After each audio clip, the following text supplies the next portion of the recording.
সন্তান জন্ম দেয়া, বয়স বা ওজন কমে যাওয়া, এই নানাবিধ কারণে কিন্তু আমাদের ত্বক ঝুলে যায়, যেটা অনেকের কাছে অস্বস্তির কারণ হয়ে দাঁড়ায়। সেক্ষেত্রে আধুনিক কসমেটিক চিকিৎসা বা সার্জারির মাধ্যমে কিভাবে এই ঝুলে যাওয়া ত্বক বা টান আরো আকর্ষণীয় করা যায়? অবশ্যই করা যায়। তা আপনি যেটাকে বলেছেন সেটা হলো আমরা বলে থাকি ফেস লিফট বা নেক লিফট, যদি ফেস আর নেকের কথা বলেন। তো ফেস লিফট, নেক লিফটে যেটা হয় যে অনেকের বয়সের কারণে আস্তে আস্তে চামড়া ঝুলে যেতে থাকে। ইউজুয়ালি আমাদের যারা মানে যৌবন বা যারা তরুণ তাদের ফেস থাকে ট্রায়াঙ্গেল শেপ। নর্মাল যে ট্রায়াঙ্গেল হয় সে ট্রায়াঙ্গেল শেপ, সেটা যদি ইনভার্টেড হয়ে যায় তখন সেটাকে আমরা বলি বয়সের দিকে যাচ্ছে। তখন কি আস্তে আস্তে জোল তোড়ে হয়, তারপর দেখা যায় যে এই যে স্কিনটা ঝুলে যায় নিচের দিকে, ফেসের যে টান টান ভাব থাকে সেটা নষ্ট হয়ে যায়। তো এইটা আমরা নন সার্জিক্যাল ওয়েতেও কারেকশন করা সম্ভব, সার্জিক্যাল ওয়েতেও কারেকশন করা সম্ভব। নন সার্জিক্যাল যেমন ধরেন অনেকে চায় যে না আমি প্রতি মাসে বা 6 মাস পর পর এসে এটা করবো, সেক্ষেত্রে আমরা তাদেরকে বলি বোটক্স করতে।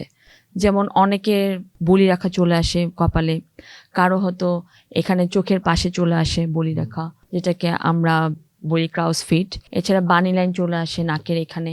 তারপর দেখা যায় এই যে এখানে একটা ভাঁজ আছে, সেটাও অনেকে পছন্দ করে না।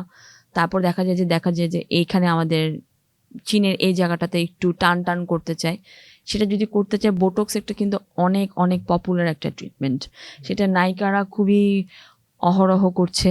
তো সাধারণ মানুষ ভয় পায় যে আল্লাহ এটা করলে মনে হয় আমার কি না কি ক্ষতি হয়ে যায়। এটা একদমই একটা মানে খুবই একটা নিরাপদ একটা চিকিৎসা বলতে পারেন। যে আসলাম আমি অফিস শেষ করে, এসে আমি 5-7 মিনিটের মধ্যে প্রসিডিউর করলাম, এরপর 4 থেকে 5 দিন পরে এটার ইফেক্টটা দেখা দেয়, খুব টান টান হয়ে যায় চেহারা। আর এটার স্থায়িত্ব ইউজুয়ালি থাকে 9 মাস।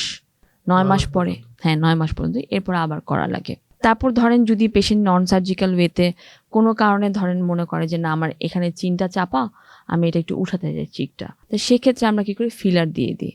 বা কেউ হয়তো মনে করলো যে না আমি একটু টান টান ভাব করার জন্য আমার এই জায়গাটা একটু বাড়াতে চাই, সেই ক্ষেত্রে আমরা ফিলার দিয়ে থাকি। ফিলারও কিন্তু অনেক বেশি একটা পপুলার ট্রিটমেন্ট, এটাতে কোনো ধরনের সাইড এফেক্ট নাই, কিন্তু এটা দিতে হয় খুব বুঝে শুনে। কারণ আমাদের তো ফেসে কিন্তু অনেক ধরনের রক্ত সঞ্চালনের জায়গা থাকে, উল্টাপাল্টা দিলে কিন্তু এটা আবার রক্ত সঞ্চালনের মধ্যে ঢুকে গেলে অন্য ধরনের ব্লাইন্ডনেস বা অ্যাম্বোলিজম এ ধরনের প্রভাব সৃষ্টি করতে পারে।